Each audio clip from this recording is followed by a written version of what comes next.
Welcome to another Mental Health Mondays episode on Make Mental Health Matter show. I am your host, Kelli Melissa Reinhardt, and I am super excited for my guest today. As a reminder, if you happen to be watching this on YouTube or maybe another streaming service, make sure that you hit the subscribe button or follow us wherever you might be watching. And as a reminder, we have recently moved over to the E360 TV on the Achieve TV channel, and you can watch this show. You can listen to it. There's so many different places for you to experience this show. And what is it all about? So, Mondays. Our theme is Mental Health Mondays, where we talk to guests who are either professionals in the mental health space, advocates of mental health, or those that live with or experience a mental health challenge. And if you've been watching this for a while, you probably may have noticed that most of my guests have an experience, and that is why they do what they do. And so it's really cool to be able to bring on guests that really topple over each other and are able to share their experience and their expertise. So we go live 2 times per week now. Mondays at 11 a.m. Mountain Standard Time, which is now, and Wednesdays at 7 p.m. Mountain Standard Time. And the theme on Wednesdays is Warrior Wednesday. So be sure to follow us or like or subscribe wherever you're watching. And without further ado, I am going to bring up my guest for today. Thank you so much, Irad, for joining me. I appreciate it. Thank you so much for having me. It's such an exciting show, and love the energy at the beginning. So thanks for having me. Yeah, absolutely. So tell the audience a little bit about yourself.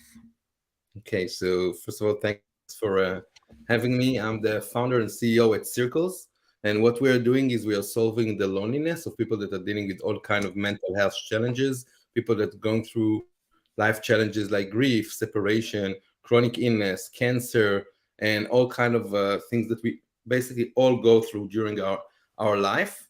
And we connect them into small groups where they can talk about what they are going through, because there's nothing like talking to other people that went through whatever you are going through, to feel relief, to validate your feelings, to echo what you think. So that's what we are doing. We are an app. We are in a free app. So we have a free service, audio rooms. You can keep your anonymity, so people can just log in. Within less than 10 seconds from now, people can actually speak with other people that are going through the same life challenge.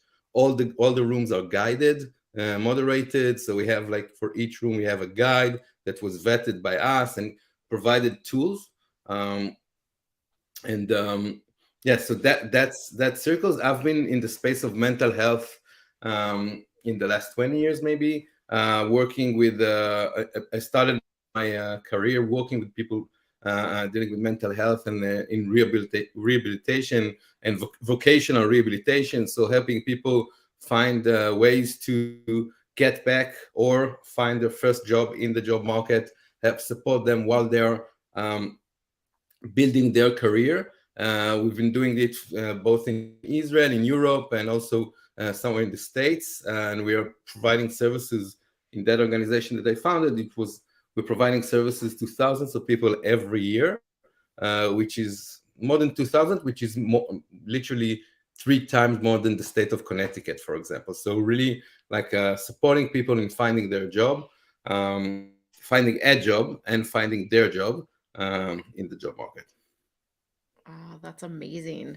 And I mean, I know about Circles, and we'll talk about that in a minute. I am curious though, what got you into really the mental health space originally? Yeah, so in terms of like the mental health space, I was just kind of like pumped into it. Where I was working in services in mental health, and I realized that even though we're talking about, it was 20 years ago, so things are a bit different now. But back then, there wasn't like there was stigma around it. People were really isolated. People with mental health lived in silos. And as we're working in institutions that looked like they are part of the community, but they were actually silos in the community. And that like really got me frustrated in terms of like we're telling people that they are part of the community, but actually we are siloing them. And so that was like that's what got me started in the mental health space. And it was a huge breakthrough, because people that are dealing with mental health, we all know that they sometimes feel really like that nobody really gets what they are going through. They are the only one that are dealing with this challenge. But when you given the chance, everything can change. Given that the person that will believe in you and will give you the platform, you can strive. And that's what I've been building. And a few years ago, 8 years ago, my mother passed away she was dealing with cancer. And she fought cancer for 7 years. I've been with her obviously all along, but I spent a lot of time with her.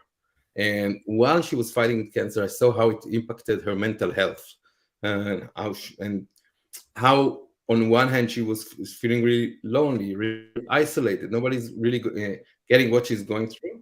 And then when she spoke with people that are dealing with cancer, that made a difference. Like I heard her speaking with people, and the conversation was really vivid, and my mother was laughing, and it was so different from the day to day. And then after she passed away and I was grieving, I realized that I was looking for a place to speak with people that are grieving, that lost their parents, lost their mom, and I couldn't find any online except from Facebook group. And Facebook groups were really, the communication there was really shallow. It was asynchronic. You didn't know, like there were hundreds of people there, thousands of people there. You wouldn't know like if someone will answer you, if they will not answer you. So I was looking for real human connection, people speaking with each other in real time. So that's kind of like, I think, like I've been in the mental health space for such a long time that I think that, you know, I'm doomed. I'm staying in the mental health, and I want to really fix it. And I think the biggest challenge for us as a society right now in the mental health space is to make sure that we maintain human connection, communicate, conversations like you and me having right now. Think about it, that people people can go through the day and just text people, you know, emails, texting, and you literally go through the day without speaking to anyone, like day after day after day. That's really, really, really bad for your mental health, like the isolation. So yeah, so that's kind of like, I think that's the big in the space of mental health meets technology. This is the big move right now. How do we make people connect in a meaningful way and in a scalable way, so we can have support systems and human connections at scales? Yeah. I mean, connection just in general is so important. And I think that we realized, especially through the pandemic, how important it is with having to be isolated. And as humans, we're not conditioned to be isolated. I mean, we're mammals and we like that connection. But what I love that you said is that we really need to have a meaningful connection. It's not just that general Facebook group that maybe they'll answer you, maybe they won't. And that's why I absolutely love, I mean, circles. When I was asked to facilitate a room back in, it was like October back last year. I don't even remember how long ago it was, but I just noticed that as soon as I got on there, the connection that people had already made from different groups that they're going into, and I've only missed like three total Mondays. I've had other things going on that I wasn't able to facilitate, but otherwise I've been on there consistently every single week. And it's just amazing the connections that people are making inside circles and outside circles. And for me as a facilitator, I've had a lot of praise from those that come into the circle and are able to utilize just the app itself. I mean, I think it's brilliant what you have created, and I feel very honored to be able to be a facilitator on the actual app. And I think it's really, really, really helping people. So thank you for creating that. Thank you. Thanks for saying that. And I think what you're saying is really resonates, because I think for me, we're just, providing the technology, but at the end of the day, the people that are leading the rooms, like yourself and others, that have decided to dedicate their life, or at least a portion of their time, to help other people and support them. That's super powerful, because I think that's what will make the change. We have in the US, there's a shortage of 40,000 therapists as we speak. So there's no way we can close this gap. Really, like there's no way we can close this gap, and mental health is growing. So the mental health challenges. So the audience is growing, the target market is growing, but you don't have enough solutions. So the only way that we can solve this challenge is by leveraging other resources that we have. And I think the most important resource that we have out there are people with lived experience, people that want to support other people. And we never lived like we're living in a time that never in humankind history, so many people were involved in helping other people. Think about it like this, like the social movement that we are part of, like people that are helping other people. And now we need to find the right solutions, the right platforms, the right products to do so, because that's what will make the difference in terms of building products that can help people help other people. And that's what we're doing. We're just kind of like providing this platform. And I'm always amazed by speaking with people like yourself and others that are like, this is your life mission. You're really like into it, like really want to make a difference in people's life, and you don't care about anything but the other people, which is, I found it inspiring. Yeah, it's definitely, I mean, so my nonprofit, we had done a like networking type support group, I guess you could say, and it was more in person in Colorado, but we weren't really getting people there. We had kind of some consistent people, but then they'd fall off and then they'd come back. And being in person, it does make a difference because you have, like you said, that connection. But I think that it's also very powerful to be able to jump on an app. I know I've had many people that have come into my room and they have said, because the one that I host is Never Alone Through Grief and Loss. And so there are many people that come in that, whether they've lost a person, they've lost a relationship, they've lost an identity that maybe they thought was going to be and it no longer is. There's so many different types of grief and loss, but one that resonates with me the most is I have a woman who she lost her spouse, and she literally will just get on the Circles app even at night to help her fall asleep because she can hear people's voices. And she said that it's been, I remember her coming into my room and it was like a hot mess, right? Like she was bawling every time she talked, like she couldn't articulate how she was feeling. And then now she helps support other people that are on the platform because she has had so much impact coming into these circles. And not all of them are grief and loss based. There's mental health, there's narcissism, there's divorce, there's veterans, there's so many different groups that you can be a part of. And I think that's the coolest part is I've listened to the transformation in people and their voice from when they first stepped into my group, and now they're actually helping others on the platform that were in the place that they were before.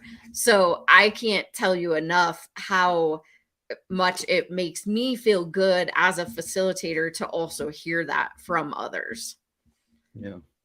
That's really amazing and exciting. I love hearing that. I want to share with you another story, like the people, this flywheel, this kind of like element of people getting support and then providing support. I think that's basically the magic that happens. And we had a person who he lived in Pakistan and he had HIV and he never spoke about it with anyone. And then he found out about Circles and he joined this HIV room. And then for the first time he heard people speaking about HIV, being gay, and then he, after a few weeks, he said, okay, so I want to help. Like, it was so empowering for me. I want to help other people. So he opened a room.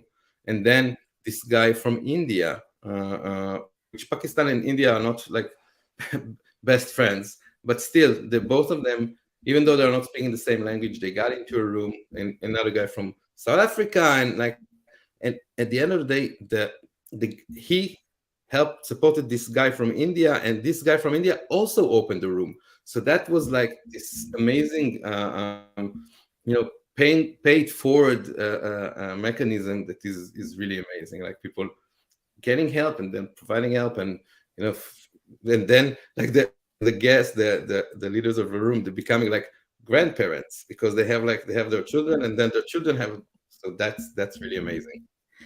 Yeah, that's really cool. And I know there has been several people that are like, eventually, when I get strong enough, I want to be a facilitator. And I think that's really cool. And what I got out of what you said is it doesn't matter where we live. It doesn't matter if we are countries that fight against each other. We all have experiences around mental health or grief, or like you said, HIV.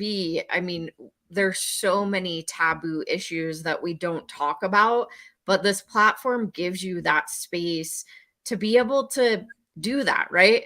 I've had lots of people come in that they said it was the first time because I gave them the opportunity and I opened up the space for them to talk if they want to or not. It was the first time that they've talked about their grief and loss. And so just allowing that safe space, I think, is really, really important. And that's cool that even though you may live in these countries that battle each other within this space, you can still talk about similar experiences and get that support. So that's really cool. Yeah, at the end of the day, we are all humans. We have the same needs.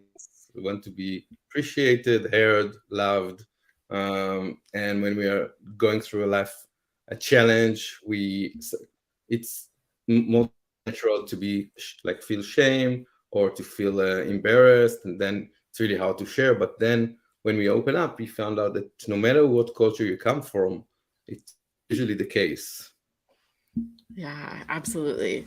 And so I'm curious, within Israel, I know that, or what I've learned, right? The world in general, we all have mental health challenges. We all have the same or similar experience, but it may be a little bit different. So, as far as culture in Israel, how has that played a factor in the mental health space?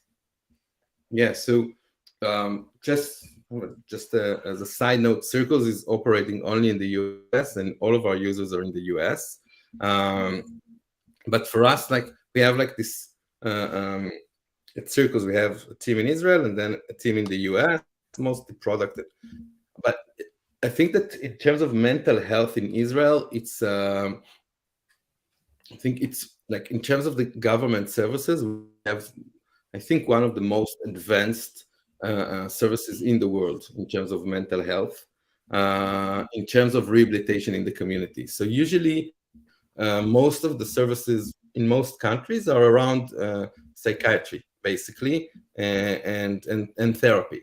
That's kind of like the services that you will find in most countries. With severe mental health, most of the focus would go to psychiatry. And then in Israel, in the year of 2000, the government passed a law that discovered, I would say, it's like came into senses, like that's the way it should be. But the realization of that people dealing with any kind of mental health can and should live in a community and should get all the services in the community. And if you provide them with services in the community, it could be a preventative services as opposed to post-hospitalization services. So you can prevent a lot of a decrease in people's mental health by providing them services like housing, vocational rehabilitation, social services, and ever since, I think probably around 1% of the society in Israel went through these services. 1% of the people that are dealing with mental health, and it's been proven really, really, really as effective, and it decreased the number of the hospitalization time that people are consuming from the government. So it was really also a humane and the right decision to do, but it also made sense economical wise. So because you spend so much less money on providing people services in the community, and then they are becoming like contributing citizen and paying taxes and everything. So it really changes the way they look at themselves, society look at them. So it's really good for the government. So, and that led to the case of in Israel, for example. Before, most of the people, as I mentioned, were siloed. Like they had these own places where people with mental health went to, and then now there are you have all kind of platforms like ours and others that are providing rehabilitation services in the community. So you have a lot of interactions every day, like dozens of thousands of interactions with people with and without dealing with and without mental health, and that really decreased the stigma dramatically in Israel. Still a long way to go. It's not. It sounds. I hope it doesn't sound too optimistic, but we are in the right direction. It will take time, and I think it works both ways. From working with people that are dealing with mental health, I also realized that there's a lot of stigma, self-stigma involved. And there's a lot of work to do there as well. So yeah, that's. Yeah, I mean, I think that just the conversation around mental health in general and understanding the community and what that can provide to somebody and anybody, and how that can help break down the stigma. I feel like there's a lot to learn, whether it's in the United States or in Europe or in Israel or wherever you are. I think we all are kind of trying to figure out what is the best solution and how do we go about finding and giving services to those that need it the most. And I don't think there's one perfect answer by any means, but I, like you said, there's that hope piece, the hope that we can get to a place that these conversations like you and I are having are impactful and something that anybody and everybody can do, not just on a show or not just in your community. Like it's a world conversation that we have on a normal basis. I always say you should be talking about your mental health just like you do your physical health and like the weather. I mean, in Colorado right now, it's snowing today. That would be a conversation that we would have. But that should also be the same with mental health. Maybe I'm not feeling so great today. And that's something that I should be able to say to people without them being like, oh no, I don't know how to have that conversation. So, yeah, I think it's just across the board. The more services, the more platforms, the more conversations that we can have in general. And I think that's great that the government is getting involved to be able to put processes in place too. Yeah. No, 100%. And I totally what you said about being able to talk about mental health as the weather, it really resonates, because I think that there's like the community aspect and then there's like the individual aspect. From the individual aspect, when you're able to speak about things, that means that you at least you didn't make peace with them, but you're like made progress. You're able to speak, and then if you can speak about them without having like having it shake you emotionally, then you're really made progress. But I think that the first step is always being able to speak about things and being vulnerable. I think that's basically the story around it, which I found funny to say vulnerable, because it's actually the other way around. I think that if you're able to speak about things, you're no longer vulnerable. You're like you're ready to speak about them. That's like yeah, and now, like, funny that we're talking about it, because now I made it kind of like my mission for the next few weeks, months, is to get as many people as possible talking about one thing that they went through and can be vulnerable about. As again, as kind of like as the in the mindset of the more people will share, the more people will share. That's kind of like and then more people will feel comfortable sharing, and that's kind of like, and we will land on a community that is able to speak about things, and then people that are dealing with things, they don't have to just deal with things and with the consequences. They can just deal with the grief, not with how to talk about grief with other people. That's so yeah. So I actually like invite everyone that I speak with. Obviously, with you, it's a non-issue, but with other people, talk about it. Talk about it out loud. Let's talk about it and share it. I can assure you that if you will share it, you will feel so much better about it afterward. Yeah, it's definitely, I mean, I also say what you shove down stays alive, and so eventually it will come out and potentially manifest itself in like mental health challenges or physical challenges or other things. And how cool would it be to just have a world that you're able to share whatever's happening, whether it's good or it's bad, and we don't have I say the deer in the headlights scenario of like, what do I say to this person? How do I react? Right. Instead, it's more of compassion and like, hey, that sounds really hard. I'd love to support you. I'm not really sure how, but being open to those conversations, I think we might get there eventually. We'll see.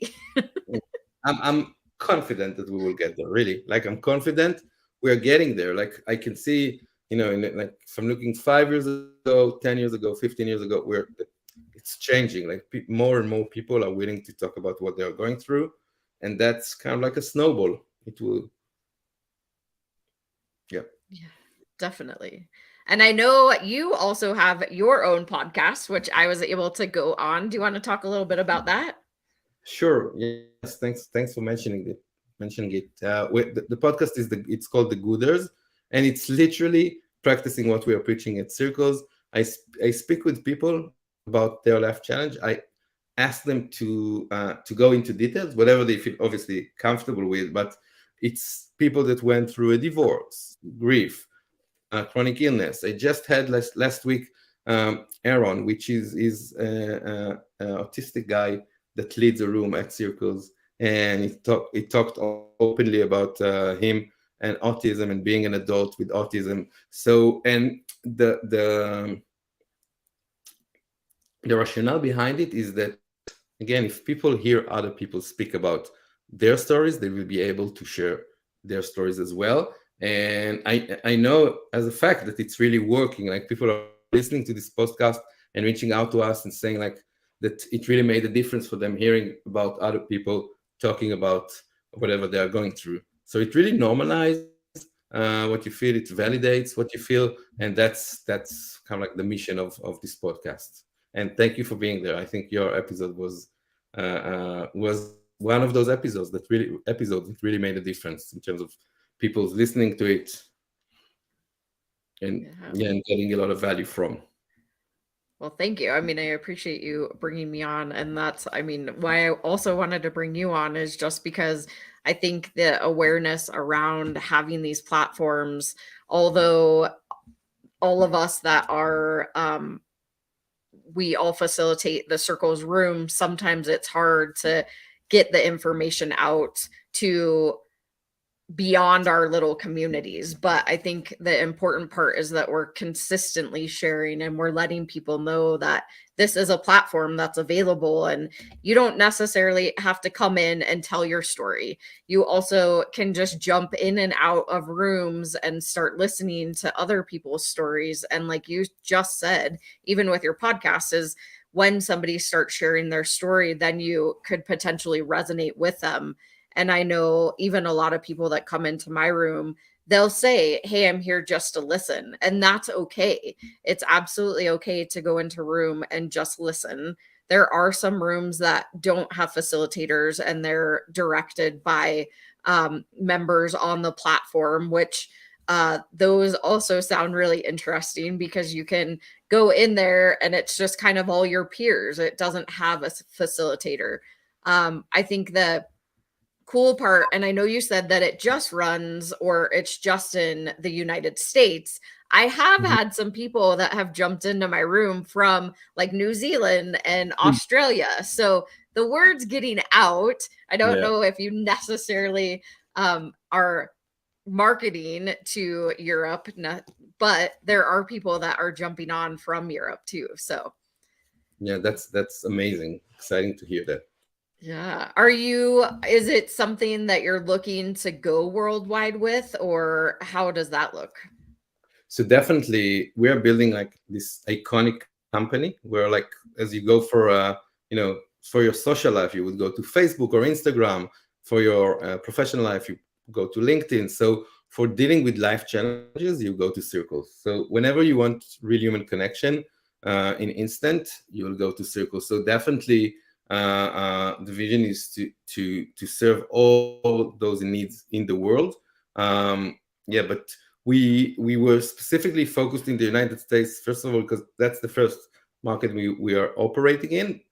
And secondly, there's so many people in need in the US, so we wanted to be really focused on that. But it happens organically. Like, we have all kind of people opening now from Europe. Just today I saw this woman opening a menopause room for women. She's from Europe, somewhere in Europe. So it's getting out there. Obviously, the need is universal. Connecting other people. We all live in a Western world, so where there's less communities, we live in cities, we're less connected to people, so we are looking for those kind of connections. Yeah, that's awesome. And I know, I mean, most of the rooms, again, there's so many different ones. It's not just necessarily grief and loss. It's not just mental health. I mean, there's all kinds. And I know you guys are continuing to add, like you just said, menopause, right? That's it is one of those taboo things that we don't talk about. And I think it'd be cool even, and I don't know, I haven't looked lately, but having like a postpartum type room or something of that nature. I know these are things that come up that we don't always want to talk about, but they're really important. And the best part is that you do get into these groups. Like, so my group is coming up in about an hour. So we do them every Monday at 12:30 Mountain Standard Time. And it's sometimes we have big groups, sometimes we have small groups. It just kind of depends on the day of the week. But I do know that there are groups throughout every day of the week, including Saturday and Sundays. Some that are later in the evenings and some that are early in the mornings.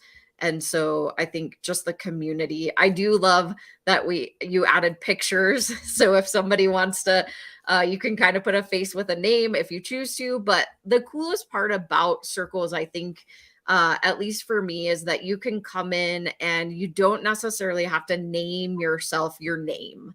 You can be incognito if you choose to, and maybe you pick an avatar that's not your face. Maybe it's something else. And maybe that's what you need for the space right now, is that you need to have a place to be able to talk to others that experience the same or similar situation, but you don't necessarily feel comfortable having your identity shown. And I think that's the biggest unique thing to Circles, is that you can come into this platform and be incognito if that's something that you want. And it's just voices. So you don't have to have the camera. So I think that's really cool. Yeah, that's amazing. And I think that's kind of like finding the right balance between having a meaningful connection on one hand and then keeping your anonymity was a tough one for us. It took us a while to find it, because we started with video groups, and then went to chat, and only then landed on audio, which provides you the right balance of real time, and you can feel the nuance of the feelings when you talk to people, but you still can keep your anonymity, which is really great. And And the interesting thing is that you see that people are like, some of them, obviously not everyone, but some come and just listen, and then they participate, and then they more engaged, and then they really they want to open their own room, and then they share their identity, and it's like, so that's really not everyone, and I think that's not for everyone, but I think that there is a space for it, which is great.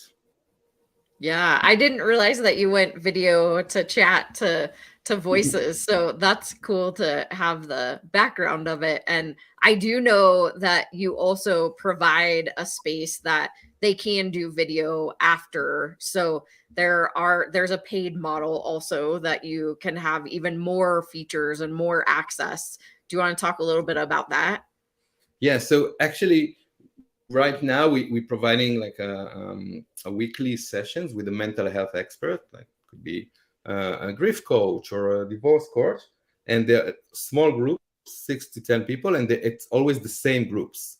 So it's, as opposed to the audio rooms, as you mentioned, you can drop in, you can have 3 people, 5 people, 20 people. On the video group, it's always the same number of people, and meaning and it's a 12-week plus 12 weeks journey, so that people are doing together, for people that want to go deeper, in a way, people that need more a stable support, so that we're providing them with that service as well. And this is super accessible. It's $20 a week, which is like, if you think of it, it's like 10% of any kind of like therapy session there is out there. So it's really, really, really accessible. Yeah, so that's awesome. So you said it's $20 a week? Yes. Okay. Yeah. I mean that, yeah, if you consider, and most of the time, I mean, these are people that have been on the platform, like they all start knowing each other. I mean, they come into the room and all have different people, and then they'll be like, hey, so and so, hey, so and so, and they have like their own conversation. But they do, I mean, I know that there's a Facebook group that was started for some of them that wanted to get to know each other outside of circles, which is really cool. So they're using it as a resource. They're going in and using the paid model also. And like you just said, having that opportunity to have it on screen and talk to others that are in the similar situation. But then you can also be on the free version and just utilize that if that's something that you want to. So I just think that Circles is such a great platform. And I know you do a lot of other things also, and have been in the mental health space for so long. But I think that this is a great platform to be able to offer, especially in the US, when we do lack services in the mental health space, for sure. Yes. Any final tips, tricks, comments, or things that you want to share with the audience? I think for me, I mentioned it, but I'll highlight it again. I think for me is the understand. It's really like everyone that listens now or in later time, remember that you are not alone. Even though sometimes we feel that we're alone, there are so many people out there that just want to help, just want to be accessible for you, and most of the time I want to be like, I don't want to be 100%, but 97% of the things that we are going through in life, there are other people that went through as well, and they can help us if we'll just share. There's always hope. There's always a way out. Always, always, always, always. We just need to make sure that someone acknowledges at least the place that we are here or what we are dealing with, or it's a big step. I think it's when you're down and kind of like dealing with a lot, even going through into an audio room and just listening, it's a big step. It takes a lot of energy, and it's like, it takes the decision. I know that it's hard, but making this small but big step can make the difference, even the day after. So that's like my only message, the only message that I really care about, like really talk to other people. Yeah, absolutely. And I know, I mean, I have had several come into my room and say, just even getting into this room was a huge step for them. And I think that's important to acknowledge, is that it's hard to ask for help. And we get it. And we also know that it takes a lot of energy to get to that point. And once you do get to that point, the last thing that we want to happen is that you don't have the support that you need. And I think that's why Circles is such a great platform, because maybe the first room that you go into is not the right energy. Maybe the second room you go into has some of the energy that you're looking for, but not quite there. So then you step into another one, and maybe that's like the magical place, the place that you now connect with all these people that had similar experiences, and always knowing that we all experience things differently. So my experience is going to be different from yours, and so on. And it may or may not fit, and that's okay. But at least it's a resource. At least it's something that you can take and use and or share, because I think that's the most important, is the awareness of where people can go and who they can talk to, and having or knowing that this is one of those platforms that you can absolutely go into for free. So, I mean, if nothing else, at least go in and check it out. And I, of course, come into my room because I think it's the best. If you happen to be going through grief or loss, or it's something that you want to find that safe space in the community to be able to talk about grief or loss. And again, we all experience that very differently. And I have people who just recently went through the experience, and then people who it's years and years and years later. But we still have that community and that safe space to be able to talk about whatever we're experiencing. So how can they find Circles? So you can download the app. It's Circle Support. Just on the Apple or the Android App Store, you can just look for Circle Support, and you can download the app, and immediately, I promise you, within less than 2 minutes, you can speak with someone that is going through the same life challenges you are. And if you want to, you can always reach out to me. I'm Irad, IRAD at circlesapp.com. So whenever you want, just reach out to me. Also on LinkedIn, that's the best place to find me. Super accessible, help you to find the right circle for you. Awesome. And so they just look for Circle Support as an app, right? As an app, exactly. Cool. And it's got pretty colors. It looks like a circle. You can also, if you want, go to bccevolution.org under our resource page. It's front and center on there. You can actually connect right into our group that way too. But yeah, an app either way. But I so appreciate you coming on and sharing just the information about Circles, your journey through with your mom's cancer, and how you needed that community. And it's just, you're making changes within this world, and that is amazing. So thank you so much. Thank you so much for having me, and thank you so much for the work that you're doing. It's exciting and inspiring. So thank you. Thank you. I appreciate that. All right, y'all. Oh my gosh, that was another amazing episode of Mental Health Mondays, where I talk to guests who are either professionals in the mental health space, advocates of mental health, or those that live with or experience a mental health challenge. And like I said, my guests just keep toppling over each other. If you didn't get a chance to watch last Monday, I talked to Terry Tucker, who is a cancer warrior. He is still actively battling cancer. And now to hear Irad's story with his mom, and how the support that he needed as she was going through her cancer battle. Again, there are so many resources, so many opportunities, people, places, experiences. And that's really the goal of Make Mental Health Matter. We talk about all the things. I give you resources specifically on this show, which the theme is Mental Health Mondays. And the guests that I bring on are resource based. They either have a platform for you, or they're coaches, or they're professionals, whatever it might be. These are really resources for you as the audience watching. And if you haven't gotten a chance to watch all of the episodes, Mental Health Mondays I have been doing since November of 2021. So you can always go to the BCC Evolution YouTube channel. It's at Make Mental Health Matter. How convenient is that?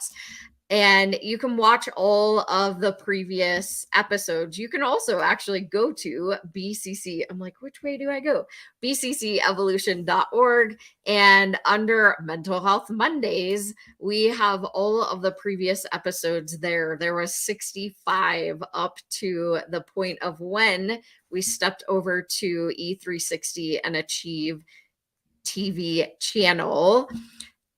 So you can use that as a resource. You can also use me. If you need additional resources or information, please, again, go to bccevolution.org. And keep in mind that BCC Evolution is a 501c3 nonprofit. In order to bring all of this programming to you, we do take donations and are raising $60,000 for mental health and suicide prevention education with our Climb for Mind, which is something that I will be doing in August with my friend Philip. We're going to be climbing a mountain. Yes, a mountain in Utah 13 times. I don't even have enough fingers to do 13 times, which equals 30 miles. It will be the biggest challenge I've ever done mentally, physically, emotionally.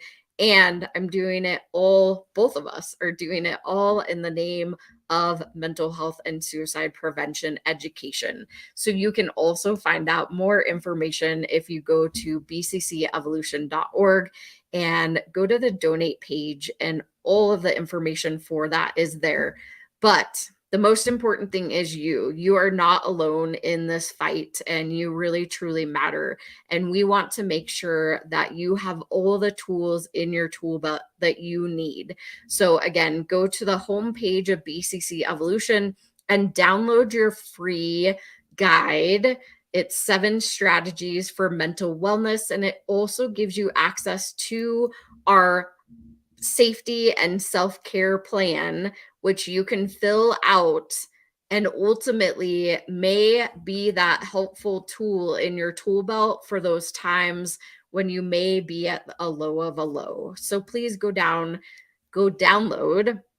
the free guide off of our main page, because you are important and we want to make sure that you have all the tools in your tool belt that will help you through whatever situation that you're going through or experiencing, and circles can be another one of those. So I appreciate you watching. Make sure you join us. We'll be back on. Why do I keep saying we? I don't know. It's fine. Not about perfection, just about getting the information out. I will be back this Wednesday at 7 p.m. Mountain Standard Time. The theme again on Wednesdays are Warrior Wednesdays, and I will have my very first warrior as a guest sharing their experience through their journey into hope. So please watch this Wednesday and come back next week for Monday at 11 a.m. Mountain Standard Time. Have a wonderful evening.